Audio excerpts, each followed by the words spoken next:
Olha, uma criança de 10 anos morreu após um acidente na BR-230.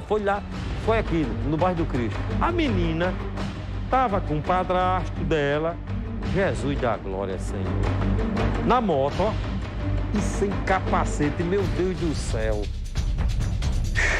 Sabrina, conta aqui, foi que houve, Sabrina?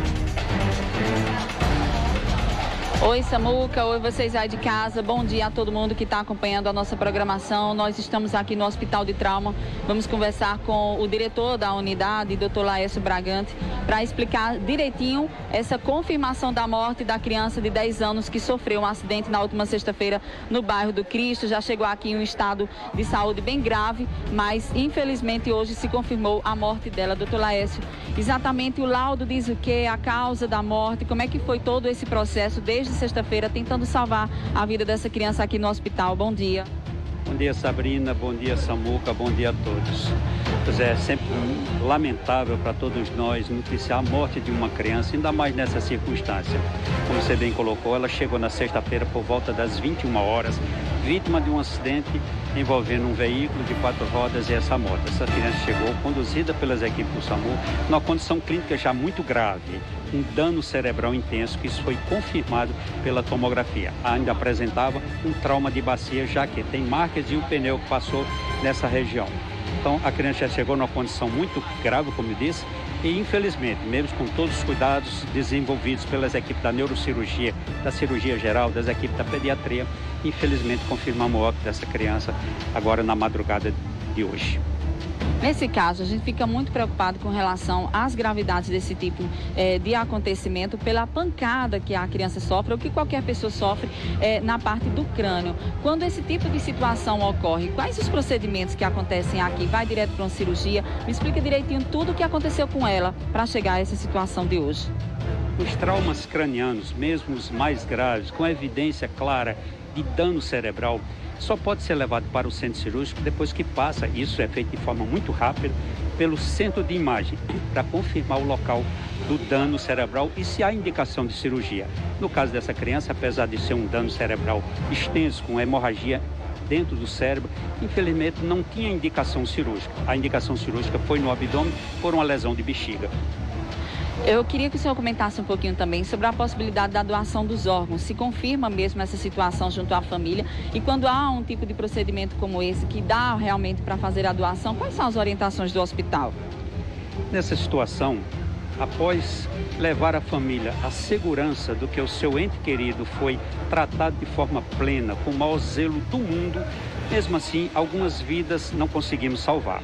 Nessa situação, após confirmado o exame de morte cefálica, que destacamos que no Brasil o exame é extremamente rigoroso, feito por 3 médicos diferentes, uma vez confirmado, a família é contactada pelas equipes da Central de Transplante, não é a mesma equipe que presta assistência, é uma outra equipe que faz o contato. No caso específico dessa criança, mesmo destacando o sofrimento supremo dessa família, o pai e a mãe concordaram em fazer a doação de órgãos e que está em fase de exames para destacar a possibilidade de doação de 5 órgãos, salvar 5 crianças em condições que certamente não seria possível salvar se não tivesse a doação desses órgãos, Samuca. Tá aí, doutor Laércio, só para a gente finalizar, a gente sabe que o hospital tem toda uma orientação às famílias nesse momento de dor, nesse momento de perda. Como é que está sendo feito todo esse apoio psicológico e principalmente social na parte da família nesse apoio? E as equipes, além da Central de Transplante, que dá todo o apoio logístico de informação, temos também o serviço social e também o serviço de psicologia do hospital, que acompanha para tirar qualquer dúvida, esclarecer e principalmente passar para essa família a certeza de que o seu ente querido foi adequadamente, plenamente bem tratado nesse hospital, que é a tônica desse serviço, Sabrina. Obrigada, viu, doutor Laércio?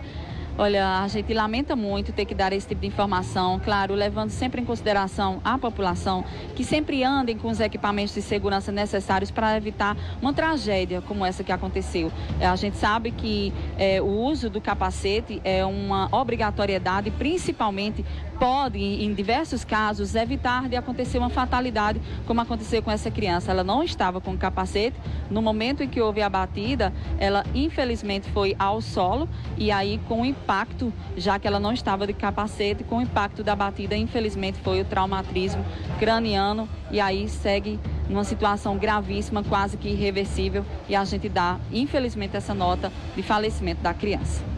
Volto com você, Samuca, direto aos estúdios da TV Arapuã. Que Deus conforte a família dessa criança, uma menina de 10 anos, bonita, cara, com um futuro brilhante, olha que coisa linda. Futuro brilhante pela frente, uma tragédia, não um acidente. Como é que tá o padrasto dela, né, que tava com ela na moto, né? Na hora ele vem aquele sentimento de culpa, será que eu fui culpado, tal? A mãe dela, meu Deus, e agora? Cadê o capacete? Foi um acidente, sem capacete, bateu a